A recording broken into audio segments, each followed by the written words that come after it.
रामसा पीर की, गौ माता की। आपने मुझे पहली बार देखा है ना, मैंने भी आपको पहली बार देखा। विशाल ने मुझे कहा, हमारे भाई अहमद भाई गेहलोत जी, एक अच्छा किया कि ये जो मेरे हिंदी में थोड़ी मराठी मिलावट रहेगी, मराठी की खुशबू रहेगी थोड़ी, क्योंकि अपन अभी दोनों एक ही है। विशाल ने एक अच्छा तरकीब सोची कि उसने प्रोग्राम मंदिर में लिया। उसको पता है कोई भी नेता सच बोलता है कि झूठ बोलता है, कम से कम मंदिर में आने के बाद तो सच बोलेगा। तो इसलिए बहुत विशाल बहुत होशियार निकला। इसलिए जिंदगी में मैं आपको सच बोलता हूँ, मंदिर में बोल रहा हूँ। 30 साल से मैं काम कर रहा हूँ। जितनी भी मेरी लाइफ में बिना करप्शन किए जो तरक्की की है, वो मारवाड़ी समाज के साथ रह के पार्टनरशिप करके ही की है। इसलिए मैं आधा मारवाड़ी हूँ।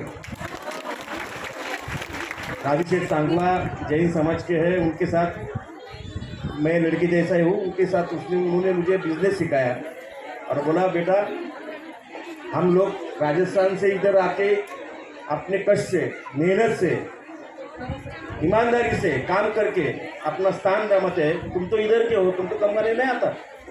तो मैंने अच्छी सीख आप लोगों से ही सीखी, इसलिए इधर बैठा हूँ।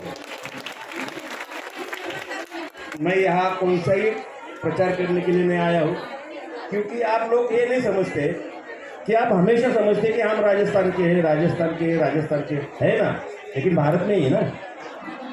लेकिन आप पिंपरी चिंचोड़ के हैं, क्योंकि इधर आते हो, इधर रहते हो, इधर रेशन कार्ड बनाते हो, इधर 7/12 आपका है, तो आप पहले हमारे गांव के। तो आपको कभी ऐसा नहीं समझने लेना कि हम बाहर से किधर से जाए, नहीं। ये गांव आपकी, ये मिट्टी आपकी, ये शहर आपका है। उस तरह से अपने हक जमाना चाहिए हम लोगों के ऊपर। हम क्या बाहर से आए नहीं, इधर के हैं, आपको वोट दे रहे, ठीक तरह से काम कर ले तो घर में बिठा देंगे। ये ताकत अभी हमारी बहन जो विमला भाई इधर बहन आई थी, उनका सोच के मैं बोलूँ, मैं इससे ज़्यादा क्या बात कर सकता हूँ। इतनी अच्छी बात करने वाली हमारी बहन भी है। तो ये जो हिम्मत आती है, तो ऐसे कार्यक्रमों से हिम्मत आती है। और मैं 4 मूवी चित्रपट निकाला हूँ, बहुत ड्रामा भी निकाला हूँ। और स्त्री भ्रूण हत्या के मामले पर मेरी वाइफ 2009 में गुजर जाने के बाद, मेरे बच्चे बहुत छोटे थे, तो मैंने माँ का दुख क्या रहता है, एक औरत का दुख क्या रहता है, वो मैं 15 साल भुगत रहा हूँ। तो बच्चे बड़े करके मैंने उनको अच्छी तरह सीख दी। इसलिए औरत कितना खतरनाक काम करती है ये मेरे को पता चला, क्योंकि खुद के ऊपर गुजरने के बाद ही आदमी को, मरने के बाद ही स्वर्ग दिखता है।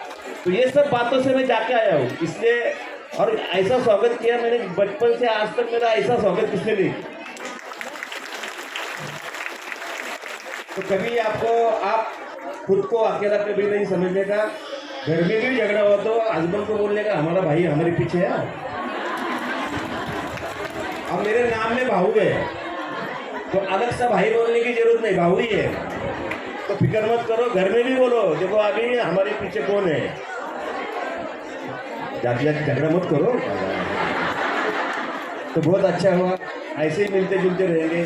देखो ये सब चुनाव आते, चुनाव जाते, नेता आते, नेता जाते, लेकिन आदमी के साथ आदमी की तरह रहना, यही भगवान की सीख है और वही अपन सीखेंगे।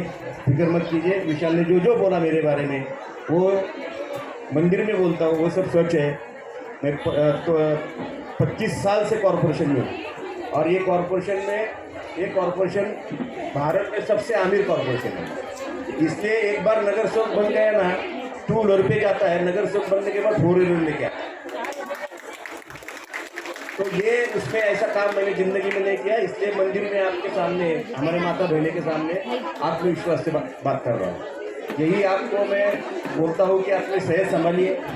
मेरे वाइफ ने थोड़ा ध्यान नहीं दिया खुद को, तो उनको तकलीफ हो गई। इसलिए मेरे साथ 163 बचत गट है, मेरे पीछे 4,500 महिला हमारे एरिया के पीछे रहती है। और उनका मैं सब जो टेस्ट रहते हैं, हर कोई औरत कभी टेस्टिंग खुद को टेस्ट नहीं करते, मेडिकली टेस्टिंग नहीं, बिल्कुल भी नहीं करते, ये गलत है। और इसके आगे अपन मेमोग्राफी भी रखेंगे। जो ब्रेस्ट कैंसर के बहुत हो, हर 27 के पीछे 4 लोगों को ब्रेस्ट कैंसर हो रहा है।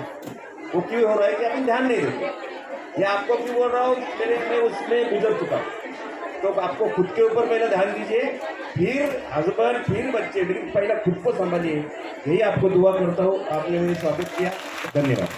मेरी अच्छी हिंदी दिया। देखिए, भाऊ साहब ने मिलने के बाद मुझे एक ही बात सबसे इम्पोर्टेंट कही थी। मैं कहा, भाऊ साहब आप क्यों चाहते हैं कि सबसे पहला प्रोग्राम महिलाओं का हो? मैंने प्रश्न किया।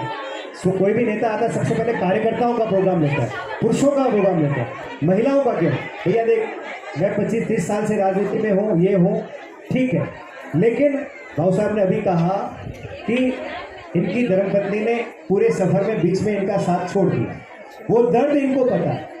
उस समय अगर थोड़ी सी सावधानी रखी होती तो इन्होंने पहले कहा कि भाई सभी महिलाएं अपना चेकअप नहीं करा पाती है, तू ऐसा काम कर जो पहला उनका चेकअप करवाए, उनका ब्लड टेस्ट करवाए। कई औरतों का B12 विटामिन D इतना लो हो जाता है, किसी के सर दुखता है, किसी के पाँव दुखते हैं, फिर कहता है कि मारे तो बट्टे फूफा जी करने जाना पड़ेगा, उस भगवान के पास जाना पड़ेगा, वहाँ जाना पड़ेगा। कुछ नहीं है, विटामिन B12 का भूत अगर आपसे निकल जाए तो आपकी तो हालत वैसे ही मरी हो जाती है। इन सारी चीज़ों के लिए मैंने इनसे बहुत बड़ा डिस्कशन किया है। साहिब ने दिल खोल के रखा, जो मेरे साथ बीता वो इनके साथ नहीं होना चाहिए। ये भावना के साथ एक बार मैं चाहूँगा कि आप इसका सभी लाभ उठाएं। चुनाव की बात करने तो मैं कर रहा हूँ, इन्होंने मुझे मना किया था चुनाव की बात करना मत भैया, पर मैं थोड़ा सा आपको पता लालची आदमी मेरे से रहा नहीं गया, मैंने बात कर दी। अब मैं हमारे आइए खुले हुए हैं, इसलिए मैं ये माइक इनको देने जा रहा हूँ मैं। जय बोलो चार भुजानाथ की जय। मैं हम सब महिलाओं की तरफ से भाऊ साहब का थैंक यू, धन्यवाद